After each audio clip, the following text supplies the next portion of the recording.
My name is Arzu. I was only 16 years old. My mother had been rejected by her own family.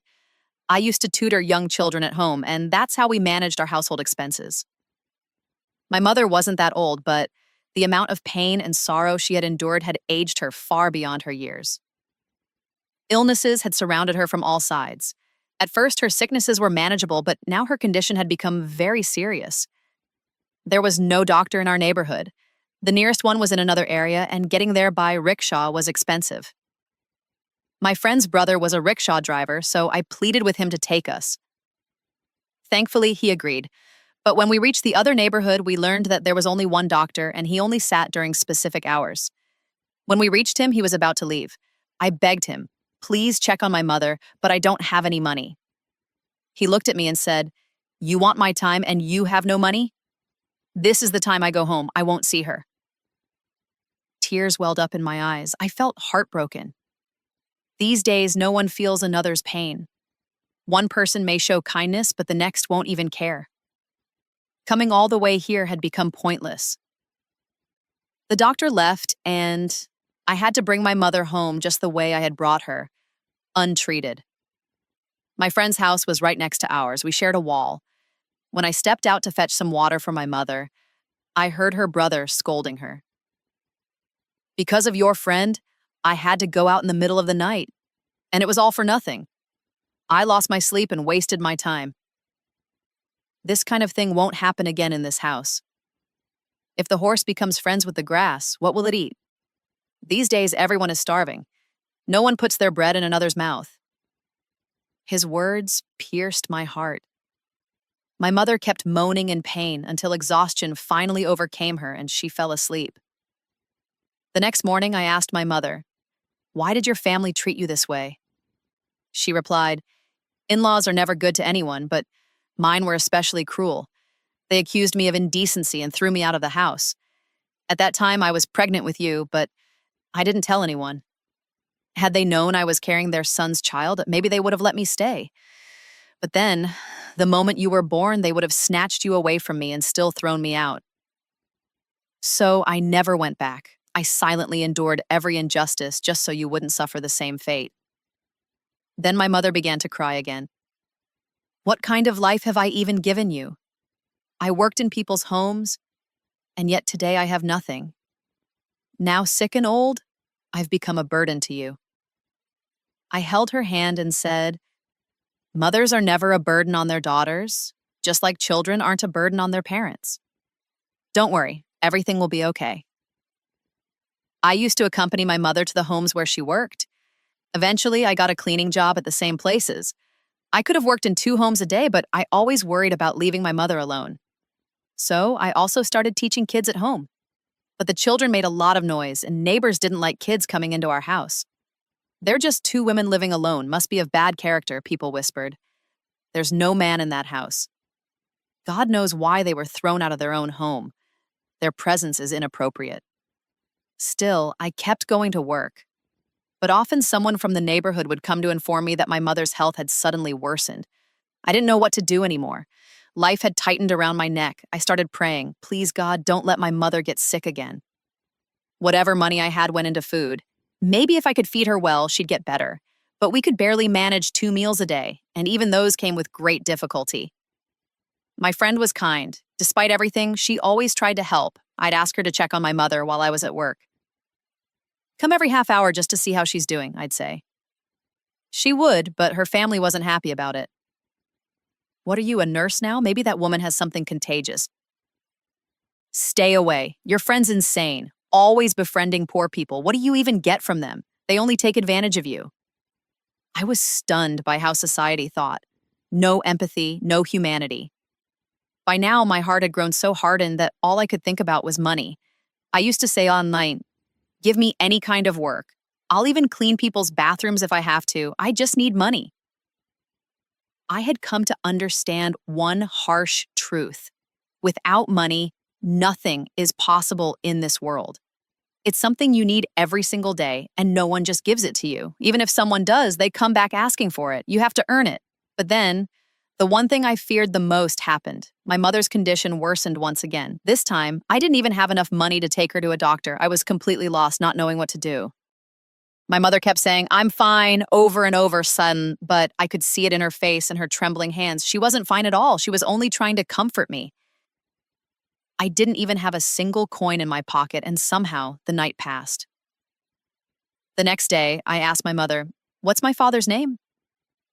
She looked surprised. "Why do you want to know your father's name? You've never asked before. Why now?" I said, "I want to find him. I just want to ask him one thing. Did he ever care about us at all?" My mother sighed. "He doesn't even know you exist. So why would he care?" And they turned him so bitter against me that even if I die, I know he won't come near my grave. I said, "But you should have stood up for yourself. You should have never left. You were innocent. Why did you run? Only the guilty run, right?" She looked at me with tired eyes and said, "Even if someone is innocent, if they are alone in this world, they can't fight. I was alone. They were all against me. They wanted to kill me. I didn't run out of guilt. I ran to save my life." I asked her, "Did he, my father, Asaya, ever try to find you?" She shook her head. "No, he never once looked back. I heard he got married again, just 4 months after abandoning me. Now he's living his life as if I never existed. They moved out of that neighborhood, and I moved here, to a place where I knew no one. Life just kept dragging on. I didn't know what else to do. And then once again, my mother fell very sick. She was in intense pain. I knew I couldn't afford to take her to the doctor, but I could go myself. Walking there wasn't easy, but I managed. When I reached the clinic, I begged the doctor, "Please give me a painkiller for my mother. She's in so much pain." He asked, "Do you have any money?" I said, "No, but I swear I'll come back and pay you when I have it." I was drenched in sweat, breathless from the walk. The doctor looked me over from head to toe. Then he said, "Fine, I'll give you one painkiller." But something about his gaze made my stomach turn. It wasn't kindness. It was hunger. His eyes weren't seeing my pain. They were sizing up my body. As he handed me the pill, he reached out as if to touch my hand. That's when I realized his intentions were anything but noble. But I was so helpless that I bowed my head and took the medicine silently. He kept staring at me and said, "If your mother gets worse again, bring her in. I'll take care of it." I asked, "But you refused to treat her before, and you don't even know if I'll have money." He smiled and said, "It's okay, bring her. We'll figure something out. Later." I couldn't take my mother that day, but when I gave her the pill, she seemed slightly better and eventually fell asleep. I told myself, if her condition gets worse again, I'll bring her. Maybe he'll give me medicine on credit again. That's how we survive, Anna, like all poor people. If a day passed without disaster, we thanked God. If we had food in our bellies that day, we were grateful. Tomorrow could worry about itself. What the doctor did, it wasn't even surprising. When I used to go to the local grocery store, the shopkeeper would stare at me the same way. Everyone knew there were no men in our house, just 2 women. Alone.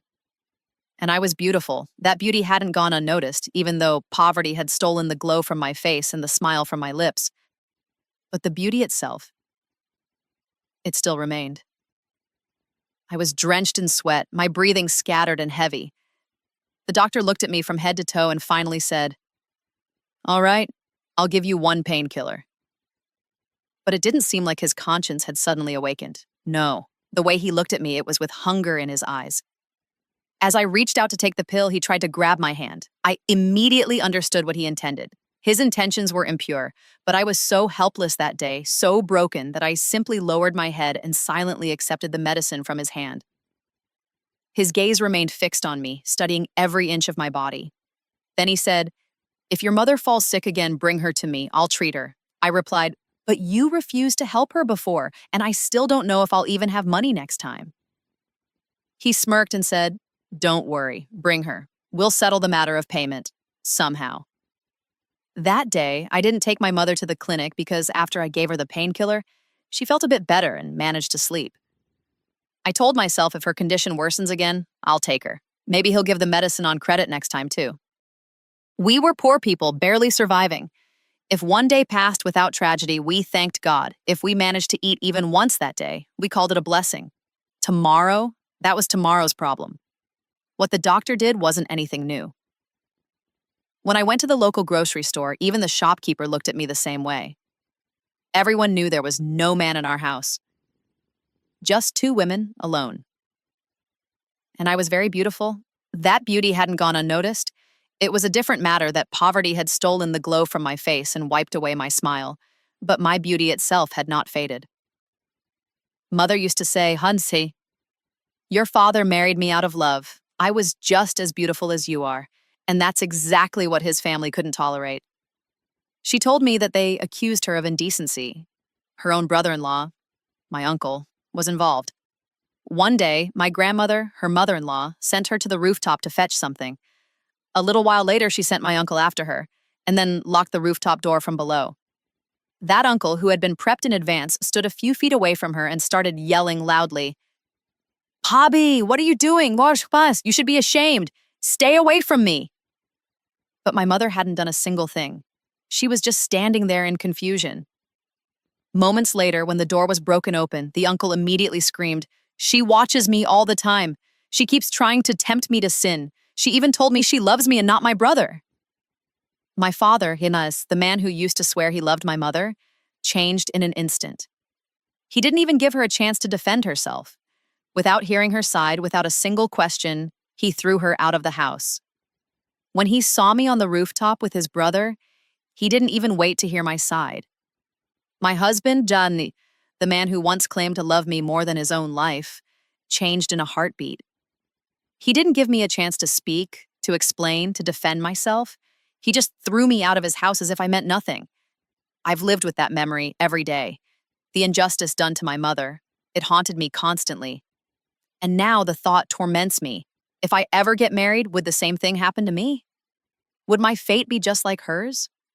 I didn't want to marry anyone. I was terrified of love, of trust, of betrayal. One evening, it was raining heavily, the kind of rain that floods the streets and soaks through your bones. My mother's condition worsened. Normally, when she wasn't feeling well, she'd pretend everything was fine, just to avoid burdening me. But that day, she admitted in a trembling voice, I don't think I'll make it tonight. I'm in so much pain, please. Take me to the doctor. I begged my friend's brother again. I told him my mother was in critical condition and we had no other way to get help. He finally agreed to drop us off at the doctor's clinic, but only to drop us off. Don't expect me to wait, he said. I'm not coming back to pick you up. The weather's too bad. I didn't know how I would bring her back, but for now, I was just thankful he agreed to take us at all. I had only 200 rupees with me, nowhere near enough to pay the doctor's fee. But I remembered that the doctor had once said he'd treat my mother for free. When we reached the clinic, it was empty. Not surprising given the storm. I helped my mother out of the rickshaw and made her sit just outside the door, covering her with a black shawl to protect her from the rain. I, however, had nothing over me. I was drenched, soaked to the skin. I knocked gently on the cabin door. The doctor opened it and said with a smirk, Well, look who's here. Come in, come in. What brings you out in this awful weather? I stepped inside, my clothes clinging to my body, my heart pounding with anxiety. My mother is in a lot of pain. Please check her. She has severe pain in her kidneys. She's suffering badly. He nodded and replied, I'll take a look. But you have the consultation fee with you, right? I shook my head and reminded him, You said before that you'd check her without charging. The doctor paused, then gave a cold smile. I won't charge money, he said slowly, but something has to be paid. Nothing in life is free. To get something, you have to give something. My heart sank. I could feel the trap tightening around me. I have nothing to give, I whispered. He stepped closer, leaning near my ear, and murmured words that made my skin crawl. The meaning was clear. If I wanted him to treat my mother, I would have to spend the night there with him, alone. I understood exactly what he meant. My heart sank. I was stunned, frozen for a moment. So that's what his earlier words meant. All that kindness he showed back then was just a lie. That day, too, I had caught him looking at me with hungry, predatory eyes. Now it all made sense. The doctor smirked and said, "This is how the world works. Nothing comes for free. If you want your mother fully treated, not just for today, but until she's completely well, you'll have to stay with me. You don't have to decide now," he added casually. "Take your time and think about it." As I stood there wrestling with my helplessness, I could hear my mother groaning in pain from outside. Every cry felt like a knife to my soul. What could I do? I was trapped, completely, utterly trapped. I wiped my tears, looked at the doctor, and said softly, "Treat my mother first. Make sure her pain goes away. Let her rest or send her back home with someone.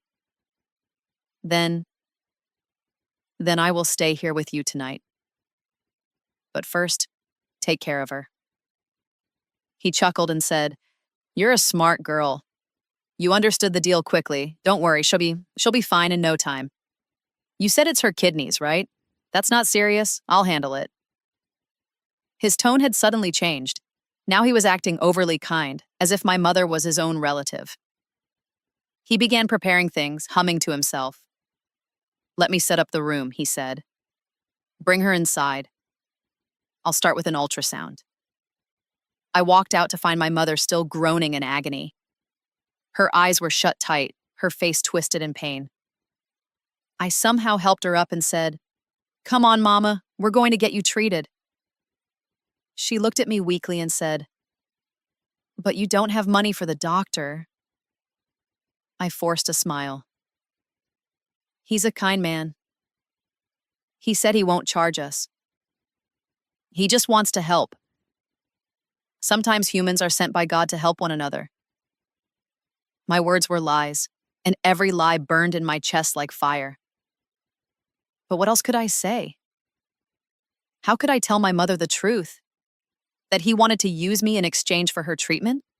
How could she bear such a thing? When we entered the room, the doctor wasn't there. A nurse came instead and gave my mother an injection for the pain. Slowly, her breathing eased, her face softened, and she began to feel better. Then the doctor returned, and the moment his eyes landed on my mother, his entire expression changed. He stopped in his tracks, his face went pale, his lips trembled. It was like the ground had shifted beneath his feet. My mother slowly opened her eyes and looked at him. Then she smiled, a strange, soft, broken smile, and her eyes welled up with tears. I looked between the two of them, confused, and asked, "Do you know each other?" The doctor just stood there like a statue. Then my mother turned to me, her voice trembling, and said, "What can I tell you, my daughter? Today, fate has brought us to the doorstep of a man who was once a good person. Maybe he still is deep down. This man, this doctor, he is your father. He is your Baba." Her words hit me like thunder. I stared at the man who just moments ago had tried to strike a deal with me. A night in exchange for my mother's life. And now I had just found out. He was my father. I cannot even begin to describe what I felt in that moment. The doctor left without a word, and we never saw him again. My mother had received her injection for the pain, so I helped her return home. Later, she asked me, "Where did he go?" I just shook my head and said, "I don't know, Mama." She looked at me with quiet suspicion. "Did you talk to him about anything?" I replied, "I asked him to treat you. And then suddenly he left. I don't know what happened." After that day, he vanished completely. He never came back to that neighborhood, not even to collect his belongings, but nearly 2 months later, we received a letter. Inside the envelope was a large sum of money and a note. It was from him. But the letter didn't contain any apology, no emotional words, no mention of guilt. He hadn't acknowledged what had happened, nor admitted his mistakes. All he had written was, I didn't know I had a daughter, but now I do, and that makes her my responsibility. I am sending this money for her, use it for her needs, for her dowry, and marry her into a good family. May God bless her future. My mother's eyes filled with tears as she read the letter. She whispered, "My choice wasn't wrong. It was just our circumstances and the people around us that were cruel. He succeeded in his world. I was left behind in mine." What could I have said to her? How could I explain what nearly happened to me? That a storm was about to destroy me? But by God's mercy, it didn't. So I stayed silent. I began forcing the memory out of my mind, shaking my head over and over as if that would push it out of my brain completely, but my thoughts wouldn't stop spinning. Strange, painful questions echoed inside me. Was this really what my father was? My mother, however, still prayed for him every day. She would say, maybe he wasn't a good husband, but he cared for you. Look at how much money he sent for your future. But I knew the truth. He didn't send those notes out of love, he sent them out of shame, out of guilt. My mother would often say, if he truly cared, why didn't he ever come put a hand on your head? I never answered, because I knew. How could he dare to put a hand on my head after what he tried to do? I felt no sympathy for my father. None. He was a cruel man, a hypocrite, a stranger in a white coat who didn't even recognize his own soul. I wish none of this had ever happened. I don't know where he is now or what he's doing. I don't know how he processed what happened, whether he remembered it or buried it, but I can never forget. For me, it remains the ugliest nightmare of my life, one that still haunts my sleep. Because I know, if just one thing had gone differently that day, my life would have been destroyed, and so would my afterlife.